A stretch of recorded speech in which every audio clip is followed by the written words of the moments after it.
Hello everyone and welcome back to the channel. So in this episode we're going to be speaking about what happens when you die.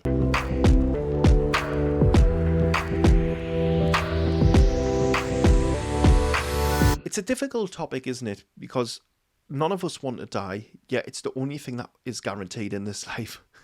Bleak way to start the video, but it's true. We are all going to die at some point, and there's lots of different controversies, so I'm going to try and cover most of them.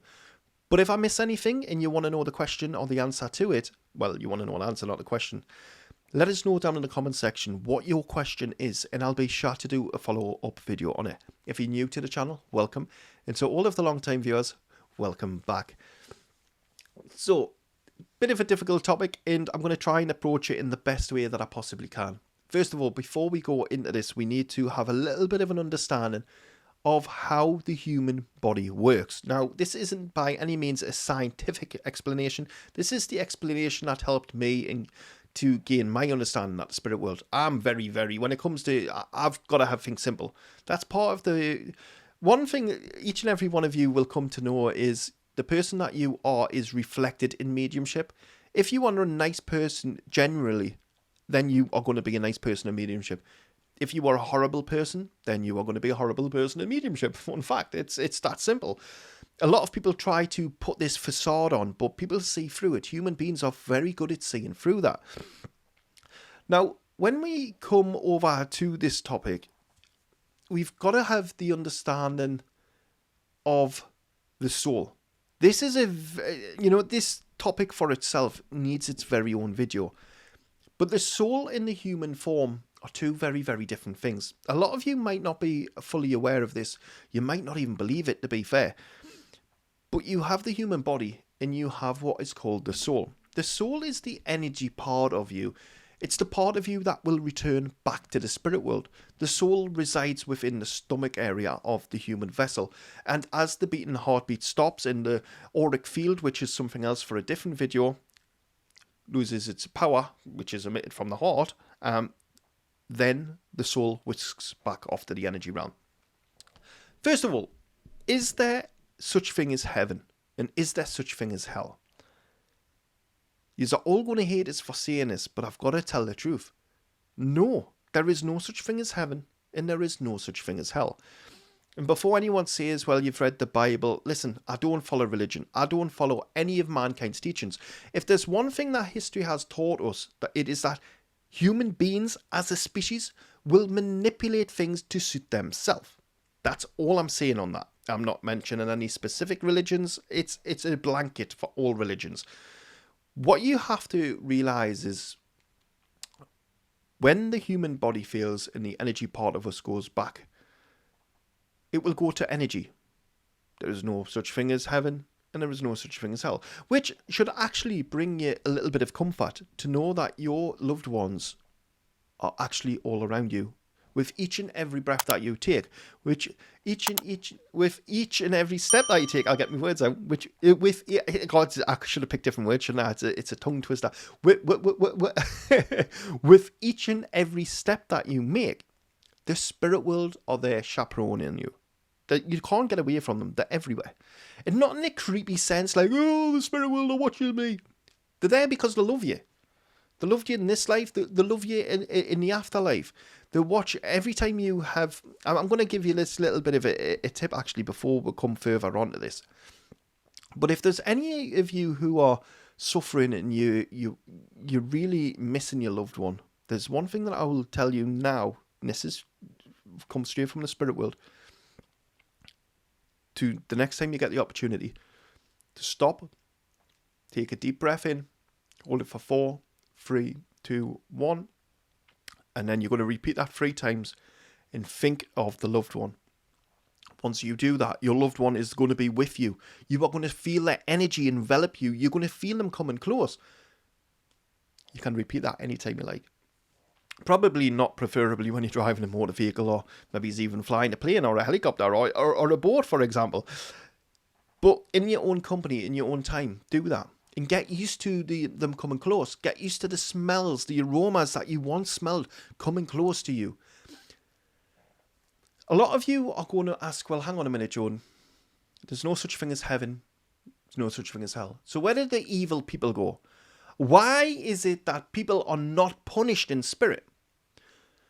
This is something that people get so wrong. People compare the materialistic world to the spirit world. They are polar. There's a reason why we come here for the experience. It's because we can't do any of this in spirit. When we come to this planet, we have the right to free will. Some people make good decisions. Some people make very bad decisions. Some of the bad decisions are based on some of the upbringings that they've had, some of the circumstances, situations that they've been in. That is no excuse at all. But understand this. They do not get punished in the spirit world. They will be brought forward and they will speak and they will see where they went wrong. But they don't get cast into the fires of hell. They don't get prodded for an eternity with a hot blade. It's simply not the way that the spirit world works. That's the way the human brain works. And remember, the human brain isn't spirit. Now, there's a lot of you going, well, actually, I don't like the way that works. The problem is you are a human being living out your earthly existence. You don't have a say in how. Believe me when I say this, the spirit world is far superior in every way conceivable to the human form. When the human body dies, and I'm going to give you, now we're going to go into, I might be jumping a little bit around here, but I'm trying to give you a full understanding for the end of this video. There's a reason why I'm doing it this way. A lot of you are now thinking, well, hang on a minute, Jordan, we've got you there. Because of the evil spirits, the demons. And listen, I work with demons. I work with the spirit world. I don't call demons demons. And I'll tell you the reason why. I have a very good understanding of the energy that I work with. There is nothing evil about them. What is evil is mankind's notions and theories that they've put against them because of the biased opinions based on lack of understanding and massive knowledge gaps. That's the horrible thing. What you've got to remember is yes, demons are a little bit more playful, you know, and you've got all of Hollywood's movies depicting them into being these big horrible beings. But ladies and gentlemen, that's not the way that it works. They've got much better things to do than even interacting with mankind. Yes, they do on occasions if somebody is wanting it. For example, if I go on a paranormal investigation and I ask the realms to come forward, then you will see things get thrown. You will see things getting moved. I have had people pulled by the feet off chairs on command. This is not, we've had tables on one leg, levitating. This isn't anything new to me. It might be a little bit crazy and scary to you. But remember, to any one of you who are now thinking, oh my God, I can't believe he said that. Stop. And think about this logically. Why is it you have fear? Why is it you are scared? First of all, I'll tell you the reason why. You have been educated by mankind. Mankind have a lack of understanding. They have knowledge gaps galore. You don't have to look that far to see it. Okay, you really don't. You've been taught that by the Bible or many different religions, right? Remember, religion is there to control and dominate. It is there to give you a sense of purpose and belonging. Yes, I appreciate that. But no religion on this planet should tell you how to live your life. I'm sorry, in some people's cases, in society, it's good to have. In other cases, I deal with people on a daily basis who come to me for teachings, just like you are getting now. And they can't understand what I am trying to explain. The reason being is mind has been bastardized by a religion. They've been told what they can see and what they can't see by a religion. I despise that. I don't follow any of mankind's teachings. So this is one thing that you have to remember when we are speaking about mediumship and going back to energy. That's very, very simple. That's exactly what happens. We return back to the energy realm where we will go through what some may call a soul review. A soul review is very, I use the term loosely, because it's not. We just basically sit down like a news flash. Spirit are showing us now. It's like, when you see the black and white pictures, it's like that, but it's not black and white. So I don't know any other way. When you go to the old movie theaters and you see a reel and it's going round and it's just showing flash imagery of all the different things and motions. This is what it's like. And you'll look and you go, oh, I could have done that better. Or your soul, by the way, your soul will say, oh, well, you done that good. You done that bad. This is why the soul is there. You won't get away with anything in this life. without the soul documenting it. Soul's like a little notes taker. Like that, it's a little pen and paper. Hypothetically speaking, there isn't an energy inside of you, a pen and paper. But it's taking notes of everything that you're doing. It's remembering the good. It's remembering the ugly. Because that's who you are. Whether it's in this life or the next life, because many of us have had past lives, and that's a completely different topic for a different day. But depending on all these different things, the soul is going to be highlighting these. So yeah, when we return back to energy, it is instant. A lot of you might wonder, well, hang on a minute. What happens in near-death experiences? So we have what's called a staged exit. I'm going to quickly cover this, and I'm going to do a lot more videos on this.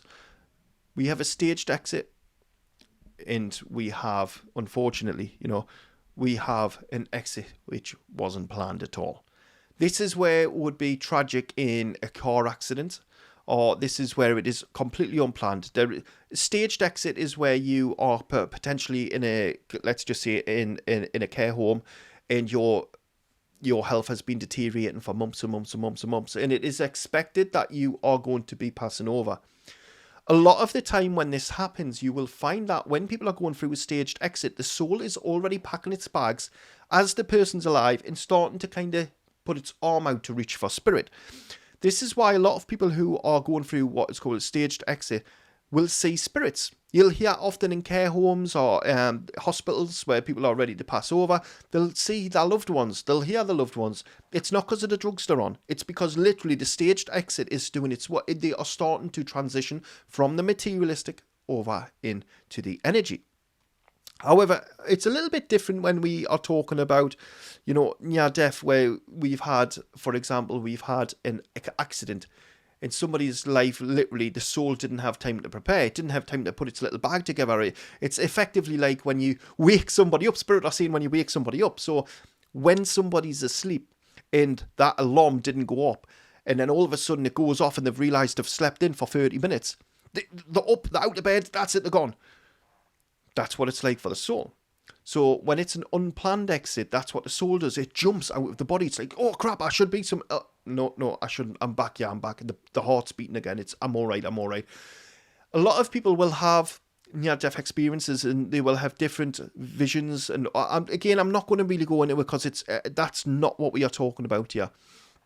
But those are just some of the other things for how you will go back to energy. Suicides, again, you go back to energy. I don't care what anyone's told you. There is no such thing as wandering spirits. There is no such thing as trapped souls. There is no such thing as somebody who doesn't get into heaven. Listen, well, there's no heaven. But everyone goes back to energy. Like, seriously, it's an extension of your family. It's the family that you may not know you have, but you bloody damn well have them. Believe me when I say that. And it's far beyond the family that you've had in this life.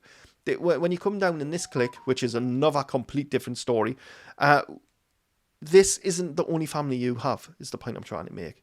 But anyway, I think what we're going to do is we're going to bring it to an end there, because we've talked about the transition. The transition was fluent, like the beat of the heart, from being in the materialistic to the physical, materialistic to the energy, instant. There's no ifs or buts about it. Sorry everyone, the energy got a bit intense there. But yeah, so I hope you enjoyed this video. If you did enjoy the video, remember to smash the like button. Subscribe to the channel if you haven't already done so. And check out the videos that we've got in the top left and right there. Until the next time, bye-bye for now.